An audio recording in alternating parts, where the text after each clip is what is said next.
Hi guys, welcome back to our channel. ಒಗ್ಗರಣೆಗೆ ಪಲಾವ್ ಎಲೆ, ಚಕ್ಕೆ, ಲವಂಗ, ಹಸಿಮೆಣಸಿಕಾಯಿ ತೊಗೊಂಡಿದ್ದೀನಿ ಮತ್ತು ಎಲೆಕೋಸು ಕಟ್ ಮಾಡಿ ಇಟ್ಟಿದ್ದೀನಿ. ನೆಕ್ಸ್ಟು ಜಿಂಜರ್ ಗಾರ್ಲಿಕ್ ಪೇಸ್ಟ್ ಬೇಕಾಗುತ್ತೆ. MJS ಅವರ ಟೊಮೊಟೊ ರೈಸ್ ಪೌಡರ್ ತೊಗೊಂಡಿದ್ದೀನಿ. ನೆಕ್ಸ್ಟು ಟೊಮೊಟೊ ಕಟ್ ಮಾಡಿದ್ದೀನಿ, ಈರುಳ್ಳಿ ಕಟ್ ಮಾಡಿದ್ದೀನಿ. ನೆಕ್ಸ್ಟು ಟರ್ಮರಿಕ್ ಪೌಡ್ರ್ ಬೇಕು. ನಾನೊಂದು ಕುಕ್ಕರ್ ಇಟ್ಟಿದ್ದೀನಿ. ಅದಕ್ಕಾದಷ್ಟೇ 1 ಬಟ್ಲಷ್ಟು ಆಯಿಲ್ ಹಾಕ್ತಾಯಿದ್ದೀನಿ. ನಾನು 1.5 ಪಾವಷ್ಟು ನಾನು ರೈಸ್ ಬಾತ್ ಮಾಡ್ತಾಯಿದ್ದೀನಿ. ನೆಕ್ಸ್ಟ್ ಅದಕ್ಕಾದ ನಂತರ ಅದಕ್ಕೆ ಈರುಳ್ಳಿ, ಟೊಮೊಟೊ ಆ್ಯಡ್ ಮಾಡ್ತಾಯಿದ್ದೀನಿ. ಟೊಮೊಟೊನ ಚೆನ್ನಾಗಿ ಫ್ರೈ ಮಾಡಿ, ಒಗ್ಗರಣೆ ಐಟಮ್ಸ್ನ ಫಸ್ಟೇ ಹಾಕ್ಬೋದು, ಇಲ್ಲ ಬೇಕಾದ್ರೆ ಆಮೇಲೆ ಹಾಕ್ತೀನಿ ಅಂದ್ರೂ ಓಕೆ. ನೆಕ್ಸ್ಟ್ ಚೆನ್ನಾಗಿ ಫ್ರೈ ಮಾಡಿ, ನೆಕ್ಸ್ಟು ಎಲೆಕೋಸನ್ನ ಹಾಕ್ತಾಯಿದ್ದೀನಿ.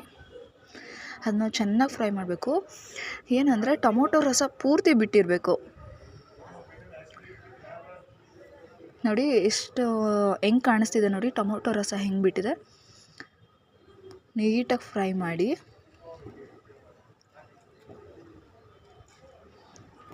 ನೋಡಿ ಕಾಣಿಸ್ತಾ ಇದೆಯಲ್ಲ, ಚೆನ್ನಾಗಿ ಫ್ರೈ ಮಾಡಿಬಿಟ್ಟು ಅದಕ್ಕೆ ಟರ್ಮರಿಕ್ ಪೌಡ್ರ್ ಹಾಕ್ತಾಯಿದ್ದೀನಿ.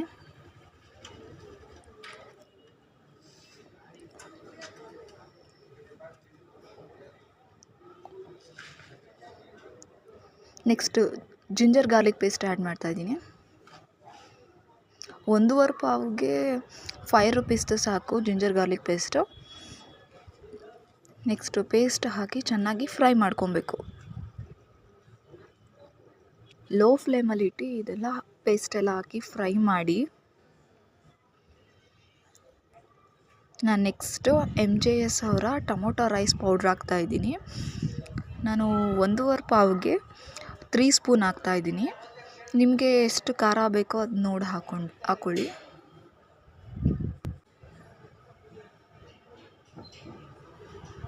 ಚೆನ್ನಾಗಿ ಫ್ರೈ ಆದಮೇಲೆ ಹಾಕ್ತೀನಿ ನಾನು ಪೌಡರ್ನ. ನೋಡ್ತಾ ಇದ್ರಲ್ಲ, ನಾನು ಪೌಡ್ರ್ ಆ್ಯಡ್ ಮಾಡ್ತಾಯಿದ್ದೀನಿ. ಆ್ಯಡ್ ಮಾಡಿ ಚೆನ್ನಾಗಿ ಫ್ರೈ ಮಾಡಿ.